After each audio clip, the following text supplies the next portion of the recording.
नमस्कार, आप देख रहे हैं न्यूज 18। मैं हूं आपके साथ मेनका चौधरी और इस बुलेटिन में बात होगी उत्तराखंड की। सबसे पहले आपको खबर दे दें, बुधवार सुबह सुबह राष्ट्रपति द्रौपदी मुर्मू बद्रीनाथ धाम जाएंगी। सीएम पुष्कर सिंह धामी भी राष्ट्रपति के साथ होंगे। सुबह 9 बजे दोनों बद्रीनाथ के लिए रवाना हो जाएंगे। बद्रीनाथ के बाद श्रीनगर जाने का कार्यक्रम है, जहां गढ़वाल यूनिवर्सिटी का दीक्षांत समारोह है। वहीं सीएम पुष्कर सिंह धामी देर रात मुंबई के दौरे से आज देहरादून लौटेंगे।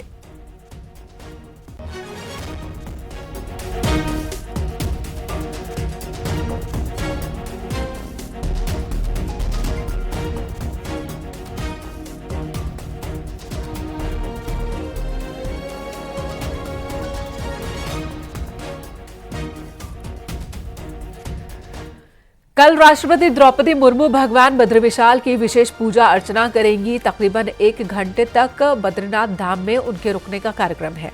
इस दौरान बद्रीनाथ धाम में कड़ी सुरक्षा व्यवस्था होगी। राष्ट्रपति के आने पर मंदिर परिषद को 0 जोन बनाया गया है। किसी भी तीर्थयात्री को उस दौरान दर्शन की अनुमति नहीं होगी।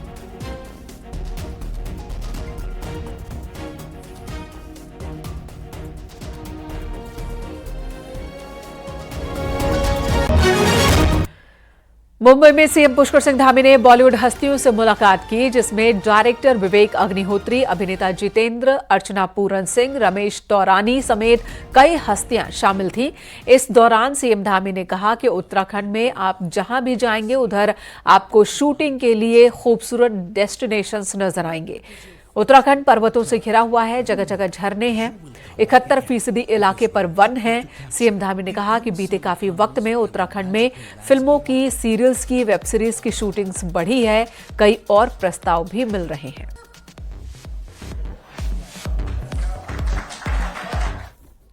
तो उत्तराखंड में जब हम डेस्टिनेशन की बात करते हैं तो इतने सारे डेस्टिनेशन हैं कि जिधर जाइए आप उधर ही आपको एक नया डेस्टिनेशन दिखाई देगा।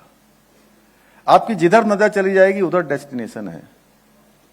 देखिए, पर्वतों से आच्छादित है, पूरा पर्वतों से आच्छादित है, हिम की चोटियों से आच्छादित है, ग्लेशियर हैं, जगह जगह झरने हैं और 71% पूरे हिंदुस्तान में उत्तराखंड ऐसा राज्य होगा जहां पर सबसे अधिक फॉरेस्ट है। पूरे राज्य का 71%।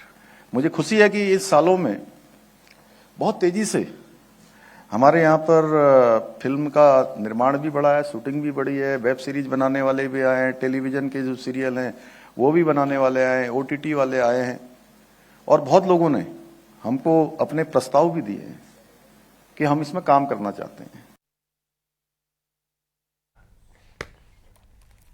आज केदारनाथ धाम में राहुल गांधी और वरुण गांधी की मुलाकात हुई। दोनों के बीच इग्लू हट में मुलाकात हुई। बताया जा रहा है कि दोनों भाइयों ने हाथ मिलाया, एक दूसरे का हालचाल जाना। राहुल गांधी 3 दिनों तक केदारनाथ धाम में थे, आज वो लौटे हैं वहां से। इस बीच वरुण गांधी अपने परिवार के साथ धाम पहुंचे, जहां पर दोनों चचेरे भाइयों की मुलाकात हुई, जिसके बाद सियासी अटकलबाजी भी शुरू हो गई।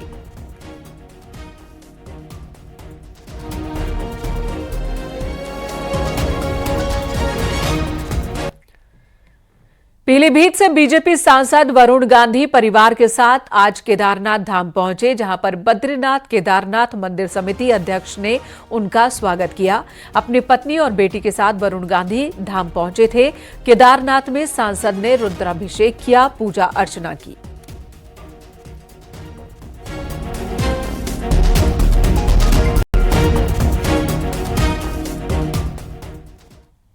बीजेपी सांसद वरुण गांधी बद्रीनाथ धाम भी गए, जहां उन्होंने भगवान बद्रीविशाल की विशेष पूजा अर्चना की। बद्रीनाथ केदारनाथ मंदिर समिति के अध्यक्ष और बद्रीनाथ धाम के उपाध्यक्ष ने सांसद वरुण गांधी का स्वागत किया।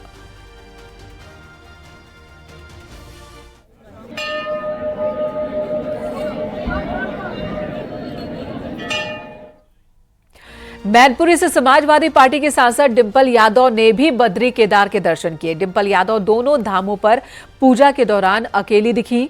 रविवार देर शाम बद्री विशाल के दर्शन के लिए बिना लाव लश्कर के साधारण तीर्थ यात्री की तरह डिंपल यादव यहां पहुंची। केदारनाथ मंदिर में दर्शन पूजन कर रुद्राभिषेक भी किया।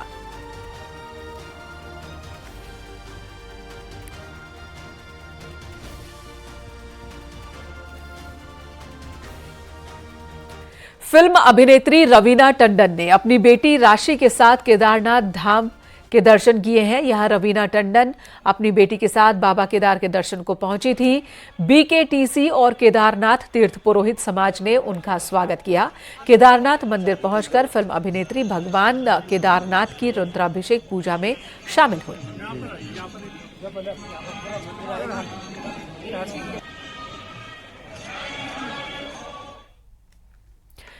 मशहूर कोरियोग्राफर राघव जोयाल भी आज बद्रीनाथ धाम पहुंचे, जहां उन्होंने भगवान बद्री विशाल की पूजा अर्चना की। बद्रीनाथ धाम में कई बड़ी हस्तियों का आज जमावड़ा देखने को मिला। तो एक के बाद एक फिल्म एक्ट्रेसेस से लेकर एक्टर से लेकर राजनीति जगत की बड़ी हस्तियों ने आज केदारनाथ बद्रीनाथ धाम में दर्शन पूजन किए।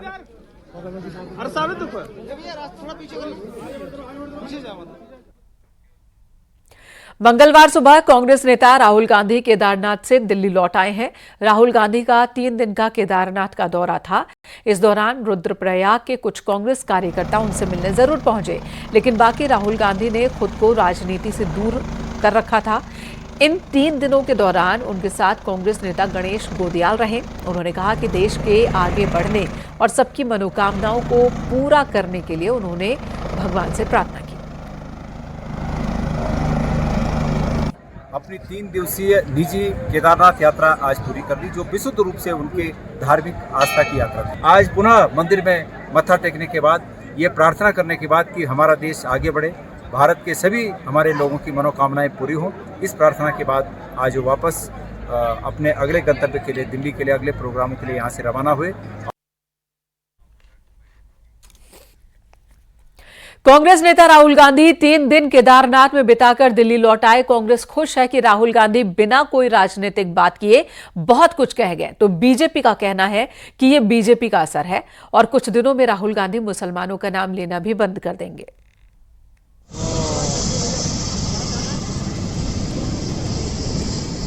साल 2015 में राहुल गांधी जब केदारनाथ आए थे, तब उत्तराखंड में कांग्रेस की सरकार थी। पर 2017 में बीजेपी सरकार आने के बाद ये राहुल गांधी का पहला केदारनाथ दौरा रहा। मंगलवार को 3 दिन बाबा केदार के धाम में बिताकर राहुल गांधी दिल्ली लौट गए। 3 दिनों में राहुल गांधी ने कोई राजनीतिक बात नहीं की और न कांग्रेस नेताओं का जमावड़ा लगने दिया। केदारनाथ से राहुल गांधी की जो तस्वीरें आई, उनमें दर्शन पूजन से लेकर लंगर में खाना बांटते राहुल गांधी दिखे। पर क्या 3 दिन में राहुल गांधी प्रधानमंत्री नरेंद्र मोदी का मुकाबला कर पाएंगे, जिन्होंने 2017 के बाद 6 बार केदारनाथ को नई पहचान दिलाने के लिए पुनर्निर्माण का काम किया? उन्होंने स्वयं तो कोई संदेश नहीं दिया, लेकिन उनकी 3 दिवसीय केदारनाथ की यात्रा ने अपने आप में एक संदेश दिया। एक संदेश दिया कि किस प्रकार से धार्मिक स्थलों में मर्यादा को, आचरण को संयमित रखना चाहिए। कांग्रेस राहुल गांधी के दौरे को बीजेपी की परेशानी बढ़ाने वाला दौरा बता रही है, लेकिन बीजेपी इसे अपनी सनातनी विचारधारा का असर बता रही है। बीजेपी का कहना है कि आने वाले दिनों में राहुल गांधी मुसलमानों का नाम लेना भी बंद कर देंगे और ये सब कुछ बीजेपी का असर है।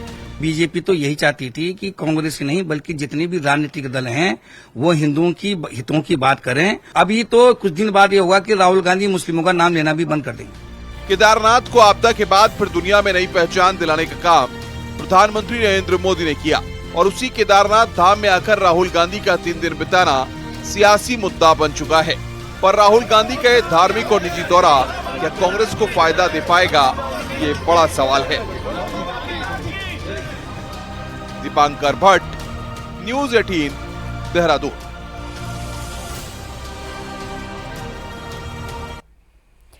इधर हरिद्वार से सांसद निशंक ने केदारनाथ दौरे को लेकर कांग्रेस नेता राहुल गांधी पर निशाना साधा।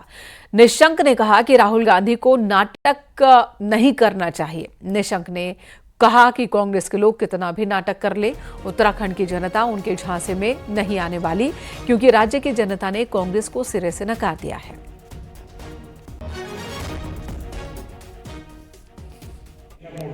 ये नाटक, ये कांग्रेस के नाटकबाज कुछ भी नाटक करते थे तो उससे फर्क कुछ नहीं पड़ेगा। कहीं भी जाएं, जाने से क्या फर्क पड़ता है। कांग्रेस को लोग नफरत करते हैं। कांग्रेस ने जो काम किया है, कांग्रेस को लोग किस सीमा तक का नफरत करते हैं, आप जानते हैं, और वो भी विशेष करके देहरादून के सबसे बड़े डीएवी कॉलेज में आर्यन ग्रुप ने कब्जा कर लिया है। यहां 14 साल बाद एबीवीपी की हार हुई है। अध्यक्ष पद पर आर्यन प्रत्याशी सिद्धार्थ की जीत हुई है, जो एनएसयूआई से बागी हुए थे। उधर देहरादून के ही डीबीएस कॉलेज में भी अध्यक्ष पद पर आर्यन संगठन का ही कब्जा हुआ है। यहां अध्यक्ष प्रत्याशी मदन नेगी की जीत हुई है। वहीं डीबीएस कॉलेज में आर्यन का पूरा पैनल ही जीत गया।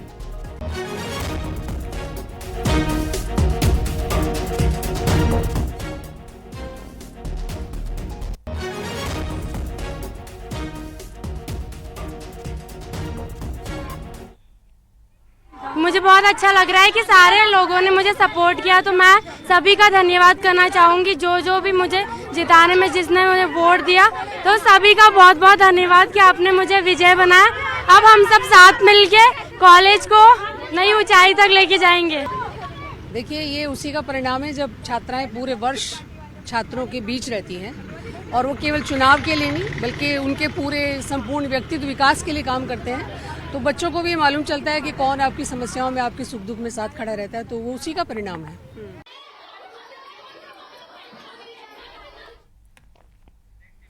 देहरादून के एमकेपी और एसजीआरआर कॉलेज में एबीवीपी की एक तरफा जीत हुई। भारी हंगामे के बीच कॉलेज में सुबह मतगणना के बाद वोटिंग हुई।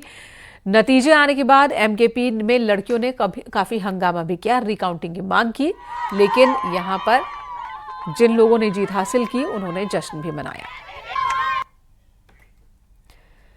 वहीं रुड़की के डीएवी पीजी कॉलेज में एबीवीपी ने अपना परचम लहराया। सभी 6 सीटों पर कब्जा किया एबीवीपी ने। पिछले लंबे समय से कॉलेज में एनएसयूआई का कब्जा था, लेकिन इस बार डीएवी कॉलेज पर एबीवीपी की जीत हुई है। छात्रों में काफी उत्साह देखने को मिला।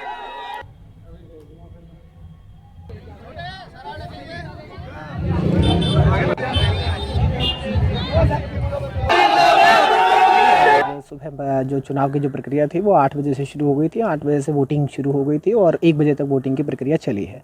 और जितना भी जो आज चुनाव का कार्यक्रम था बहुत शांतिपूर्वक निपटा है। किसी भी प्रकार का कोई भी द्वेष या कोई भी इस तरह की घटना यहाँ पर नहीं हुई है।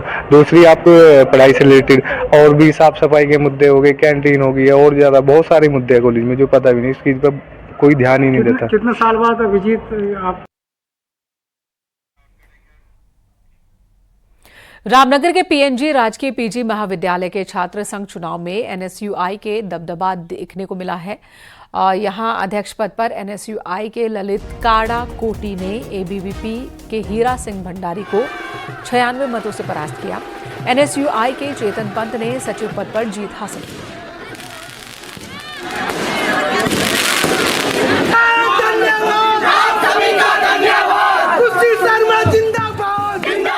देखिए, मैं धन्यवाद करना चाहूँगा यहाँ के प्राचार्य महोदय जी का, यहाँ के शिक्षकगणों का और महाविद्यालय के जो कर्मचारी गण हैं उनका, और साथ ही धन्यवाद करना चाहूँगा यहाँ के छात्र छात्राओं का जिन्होंने मेरे पे विश्वास दिलाकर मुझे यहाँ से एक बढ़िया जीत दिलाई है। काशीपुर के राधेहरी राजकीय महाविद्यालय में एबीवीपी प्रत्याशी अमन शर्मा ने एनएसयूआई प्रत्याशी अभिषेक कुमार को 89 वोटों से हरा दिया। मतदान में 164 छात्र छात्राओं ने हिस्सा लिया। एबीवीपी प्रत्याशी को 661 और एनएसयूआई को 572 वोट मिले थे, जबकि उपाध्यक्ष पद पर आकाश चौहान और सचिव पद पर आकाश कुमार निर्वाचित घोषित हुए। सभी विजयी प्रत्याशियों को प्राचार्य ने पद और गोपनीयता की शपथ दिलाई। इसके बाद विजयी प्रत्याशियों को पुलिस ने सुरक्षा के साथ घर भिजवाया।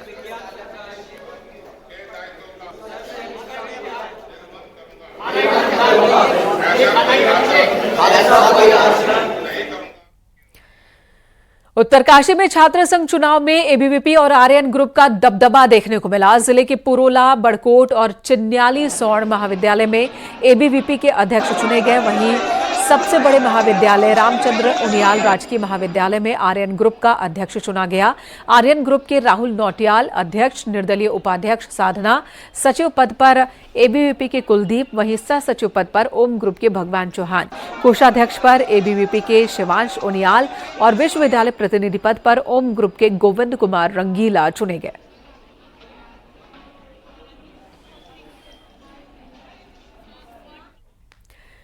चक्राता के गुलाब सिंह डिग्री कॉलेज में छात्र संघ के चुनाव नहीं हुए। यहां सभी पदाधिकारी निर्विरोध ही चुन लिए गए। इस कॉलेज में वर्षों से पदाधिकारी निर्विरोध चुनने की परंपरा चली आ रही है। वहीं आज विद्यालय में चुने गए छात्र प्रतिनिधियों को गोपनीयता की शपथ दिलाई गई।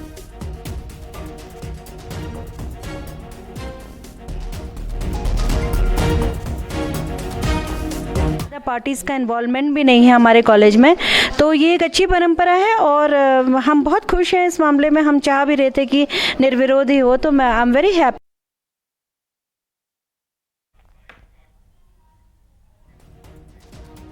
यहां रुकेंगे एक छोटे से ब्रेक के लिए। खबरों का सिलसिला जारी है। बागेश्वर के मनकोष क्षेत्र में गुलदार का आतंक है। NH 309 पर अक्सर शाम होते ही गुलदार दिखने लगता है। इस क्षेत्र में गुलदार कई मवेशियों को शिकार बना चुका है। यहां से गुजरने वाले राहगीरों और 2 व्हीलर्स के लिए भी गुलदार खतरा बना रहता है। पिछले दिनों गुलदार ने एक गाय को अपना शिकार बनाया था, लेकिन सड़क पर अभी भी गाय का शव पड़ा है। वहीं शव की दुर्गंध से लोगों को भी परेशानी हो रही है।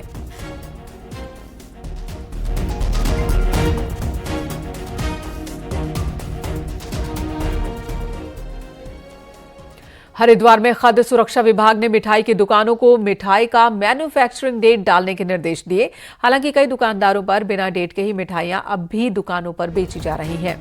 दिवाली पर साफ सुथरे और गुणवत्तापूर्ण खाद्य पदार्थों की बिक्री हो, इसके लिए खाद्य सुरक्षा विभाग की ओर से हर जिले में यह आदेश जारी किया गया है। साथ ही निरीक्षण और छापेमारी का काम भी चल रहा है। आज विभाग की टीम ने शहरी क्षेत्र की कई दुकानों पर छापेमारी की, मिठाइयों के सैंपल एकत्र किए।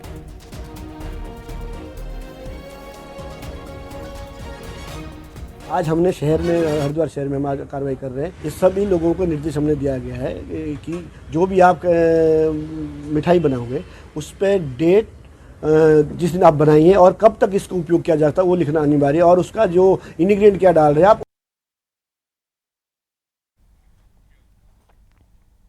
यहां रुकेंगे एक छोटे से ब्रेक के लिए। खबरें जारी हैं।